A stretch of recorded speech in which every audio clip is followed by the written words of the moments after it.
Welcome to the banker lamp. Please enjoy the video. You start by powering the Nokia and unlocking the keypad. Make sure the battery has enough charge so the phone won't shut down mid-change. Once done, open Menu and go to Settings, then Call Settings. You need to find the call rejection or blocked numbers entry.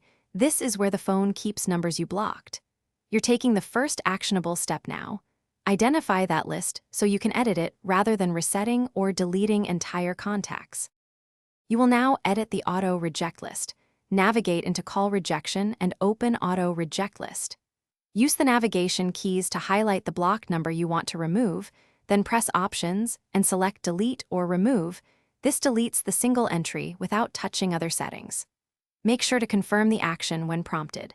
If multiple numbers are blocked, repeat the same selection and deletion for each one so you clear everything you intend to allow again.